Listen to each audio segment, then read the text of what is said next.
It's another episode of the program Total Woman on AD4 TV Radio. My name is Mute Olori and I want to say welcome. We're still on our recap of all our episodes for 2021. Some time ago, we talked about skills acquisition and entrepreneurship, and we also talked about leadership and politics. As we go along the same path this week, but this time we will concentrate on health and agriculture. Let's take a look at this episode on blood donation. Our guest for this episode is a lawyer that is so passionate about donating blood. She was recognized by the federal government for her voluntary, consistent, and timely blood donations to the Federal Capital Territory Zone of the National Blood Transfusion Services Blood Bank. To me, blood donation is a national service. It is also a lifestyle for me. It's something I do voluntarily. It makes me happy. And again, to me, it's a necessary thing. So it is very, very important to me. It's a high priority to me. As a person, as a member of humanity, and most especially as a woman, I'm always healthy enough to donate. And that is through the benefits of giving blood. Apart from that, psychologically, you get a sense of well-being giving blood. You saved a life automatically. Well, yes, you have. You have given life to someone else. It's a very altruistic endeavor. And there's a benefit with it. Beyond that, there are also things people can research the benefits, such as people who give blood have a reduced risk of heart attack. So, and there are other benefits like cancer. It reduces your cancer risk, heart attacks, your probability of getting heart attacks, and also liver damage. You understand? It keeps your iron level in your blood in check. Wow, isn't that amazing? Just recently, we had a guest, Roseanne Stevewood, a book publisher on the program who enlightened us on women reproductive health issues with special emphasis on menstrual hygiene.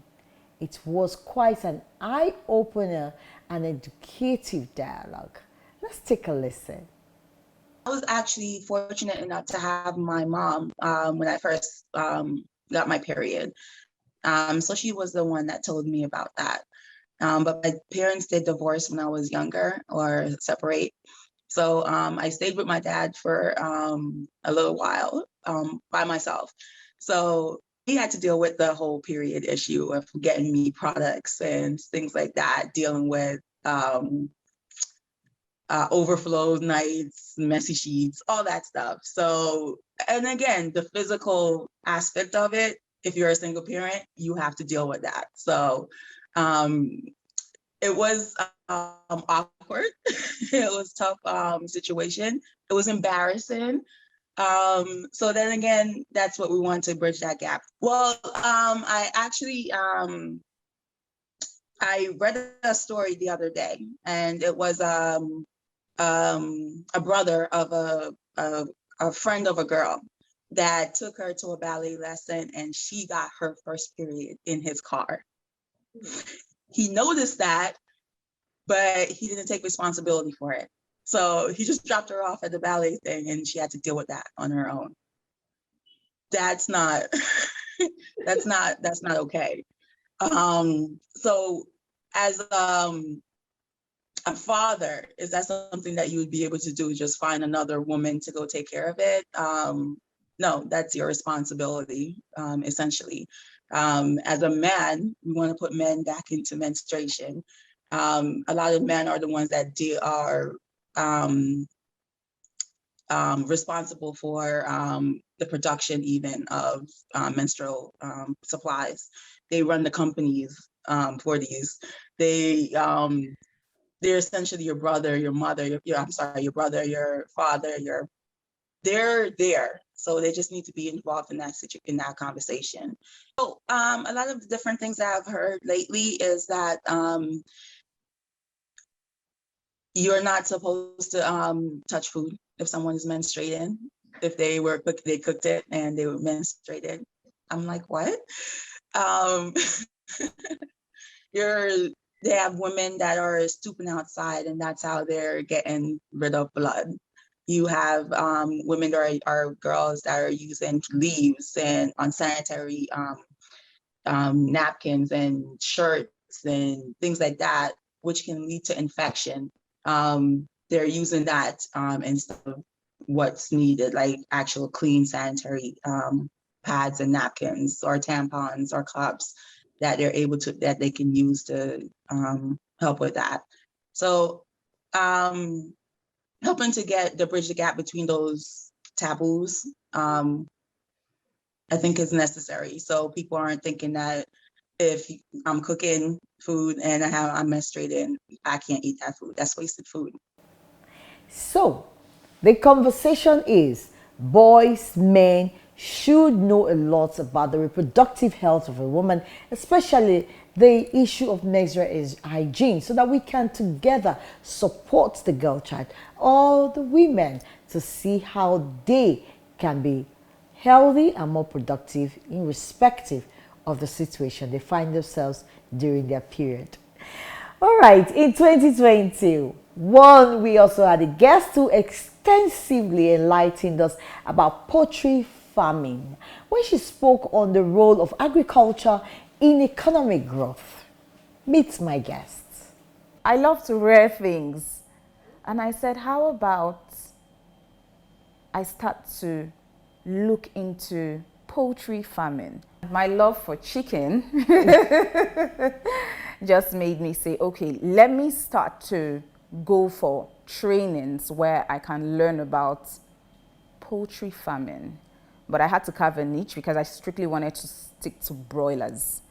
And that was how the whole thing came to play. Having set aside money from my 9 to 5, I just said today was the day I had to start after going through several, just little trainings here and there to know the tricks of how to have your broilers in, how to nurture them from start to finish point and all of it. So that was how I moved from 9 to 5, 9 to 5 into agri. agriculture.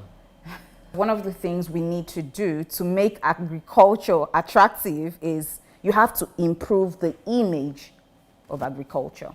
A lot of youths do not want to go into agriculture because they have the mindset of, oh, it's hard work. It's hoe and cutlass. We need to educate people to understand. We need to educate the community at large to understand that there are different ways you can farm. We have mechanized farming. So for me to sell agriculture to you in this time and age, I have to look inwards and bring you into the sense of social media. There's something called branding in this time now. I need to brand it to a point where you'd see like, okay, it's not just slaughter a chicken and, spill blood. There are processes. It can be done in a very clean way. It's packaged. You're marketing it in such a way that you can see that this product would definitely bring value to you, monetary value. Because whatever you're selling that isn't bringing monetary value to you and the general public in terms of satisfaction is a problem. So for me, you need to see it as from a point of you're going to benefit from this thing you're selling, and you're also going to see that the community you're selling to benefit from it. So, wow, awesome. So what are you waiting for to get into the agriculture business, especially poultry farming? There's a lot of money to be made there. All right, we'll take a short break right now. Don't go anywhere. We'll be right back. AD4 TV Radio, with focus on education with emphasis on research and innovation, science and technology, women and girl child education, children, health, youth and sports, socio-political and economic reforms, security, environment, entrepreneurship, and entertainment will give you information at your fingertips. Learn on the go. Follow AD4 TV Radio on Facebook, Twitter, LinkedIn, Instagram, and YouTube. AD4 TV Radio, reliable and credible. We love you, AD4 TV Radio. Welcome back. Still on health and agriculture. Hajia Rukayat Mohammed, an entrepreneur and a natural tea and spice enthusiast, spoke extensively on healthy lifestyle, focusing on the benefits of herbs and spices. Good morning. To stay healthy, you need to eat healthy. So we decided to make easy intake of healthy teas. Before, we used to take the tea, maybe put the ginger, put the cinnamon separately. So now we've decided to mix everything all together inside one pack. Our black tea is good for to take it at night, preferably. We have decaffeinated, is the calf tea. Our tea is the calf tea. So you can take it and relax and sleep well. We have cinnamon, cardamom, ginger, mint leaves, and cloves, and we have patents inside. So everybody knows the benefit of cinnamon. Cinnamon is good for cholesterol. People with cholesterol take cinnamon and lemon. So taking drugs is not good. It has side effects. So, but this is natural. So it will as well, I will not say cure, but prevent you from getting cholesterol. And we have ginger, is good for corona. And we have cardamom. In fact, there was a time that ginger became expensive and sometimes out of stock because everybody wanted to ginger, COVID. Yes, it's good for I the flu. understand. Yeah. So cardamom also is good for relaxation. So we just mix inside one. And this is green tea, and green tea is good for for detoxification. And like me, I am diabetic. So whenever I know that I'll eat something that is not good for me, so I just mix my green tea, be taking it. Of course, I take my medication, but it helps a lot. So you take this to start your day. You just start fresh. Maybe you're feeling sleepy or something. If you take our green tea, you will start your day fresh. Oh. And it's good for the detoxification also. So we have teas. This one is turmeric with black pepper. You can take it as tea, and it serves as spice also. You take it early in the morning on empty stomach. It's good for inflammations, like this arthritis, and it's good for cancer also. People with cancer that, sorry to say, they are cured with this. But I cannot say my own cure, but it cures with turmeric. So it's very good for inflammations. I see that you mixed turmeric with black pepper. Yeah. Does it mean that I can't take turmeric alone without black pepper? No, you can't take it alone. It won't work on you unless you mix with black pepper. But if you mix it, maybe it makes the turmeric more effective? Yes, it makes it more effective. Okay. Yes. Okay. Because most times I just put my turmeric, oh my God. No. Okay. You take it with black pepper. You mix it with black pepper. Though we have the third ingredients here, which is our patent, that we mix. And people really like it, and it's also beneficial to their health. We have another tea also, Fenugreek. Fenugreek is a mixture of fenugreek. You know fenugreek, right? You don't know fenugreek? They call it hulba. This is fenugreek. Okay, I know that leaf. Yes, Okay. they call it hulba. This seed. Okay. So, and black seed, and cardamom, and dates powder, and miracle fruit. That's gorontula, you know it, right? Okay. And turmeric. We have all this inside this. So this one is good for diabetic people. Yeah. And it's good for cholesterol. It's good for inflammations. Yeah. It's very good. I really get So regular men can customers. take it, women can take it? Yes. Very well can take it. So which other one is remaining? We have spices, but let us okay, you want make our tea okay. to settle before we keep on with the All other. right. This is black tea. This is our black tea. You said something that it's not that taking drugs is not good, but it's healthier to take these herbs and spices Yeah. more than the drugs. Yes. Why did you say so? Like me, I hate taking drugs. Really, I hate taking drugs. Even my children knows I hate taking drugs. Even when I was diagnosed diabetic, I didn't start taking drugs until after I traveled to Cairo, and they said yes, I really had to check. And I don't take the dose they gave me because this is what I take. I usually take these teas whenever I'm going in the morning. If I'm going out, I'll just make my tea in my big traveling mug. So I keep it in the car. I have more than half of this flask, so I keep it. I just keep taking it, so I feel light. Wow, so glad I'm a tea person, and you saw, wow, I can still feel the taste in my mouth. That was an awesome one. That's an awesome one. Tea and herbs keeps us healthy. I think we should begin to think along that line, and how we can, as women and girls, keep ourselves healthy on natural tea. To end this episode, our guest, Angela Ajala, took a look at women and agropreneurship.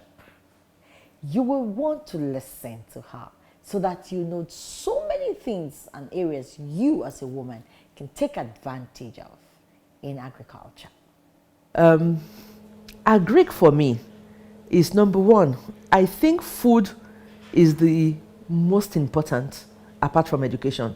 I believe that education is a structure upon which every other structure rests upon. And secondly, I think if we take our agricultural sector as importantly as we take other sectors, then hunger will be eliminated. 2, poverty will be eliminated, because they say a hungry man is an angry man. And food is very key. And there are different innovations coming out in agric now. When we teach agric in school in our days, when they taught us, it was hoe, cutlass, those kind of things. Now, we want to inspire the children to go into that sector, seeing the value chain that is in the agric sector that is so huge and that can be tapped into and that can be relevant to the skills they are building, both in technology and in other things, using the drone technology, using artificial intelligence, using all kinds of things. We are now teaching the children, which was my first aim of going there, was to show that we can do agriculture as a subject and everybody will practically run and offer it. There's so much to gain in agric. There's a lot of money there if you get it right. And there's also a lot of risk involved. There was a time we went into cassava farming, and we had the farm over 100 hectares, and people brought money together to do the farming and all that. And herdsmen went. Not only took the cassava, burnt the entire farm. Major loss. You have to begin to pay investors back their money because they invested with the aim of getting profit. And so there are huge losses at times and there are huge gains. But if the government should provide the adequate security, the enabling environment, the friendly trade policies that would make it work, then it will work. Look at the African Continental Free Trade Area that has just been in, Nigeria is absolutely not competitive compared to other countries. And so women are looking at, maybe we must begin to partner and collaborate with other African countries for us to play big in that market. Because you want to go into cashew processing in Nigeria, power sector will kill you. Relevant policies will kill you. But go and set up a small cashew processing in Benin Republic. You fly. Wow. So those are the issues on ground. Nigerian women, one, they need capacity building in the areas they want to venture into, because you can't give what you don't have. And so you need to be grounded in what you want to do. You need to have knowledge. So you want to go, for example, into snailry. You need to know the type, there are different types of snails. You need to know what type you should go into. You need to know how the house, where you're going to house the snails, what it should look like. You should know when to feed. You should know the kind of condition that is conducive to replicate what you have done, you know. So you must be knowledgeable. So capacity building is key. 2, I go back to finance again. You know, they need to get their finances, financial literacy is right. Many times we tell the women, money is not the first thing you need in business. Money is the last thing. It's not the first that you need. Because many times when you are shown other ways that you could have done things better, you will know, oh, really? And I didn't need the money. Wow, awesome, awesome. Despite the challenges women are facing, coming together, you know, collectively to see that we contribute a quota in agriculture, despite the challenges, we are still moving on. So that's it on this episode of Total Woman on 84 TV Radio. Join me next week for another interesting recap of our programs for 2021. And don't forget, you can get the full episode on our social media platforms on the screen. Thank you for doing this with us. My name is Mutie Olori. Bye-bye.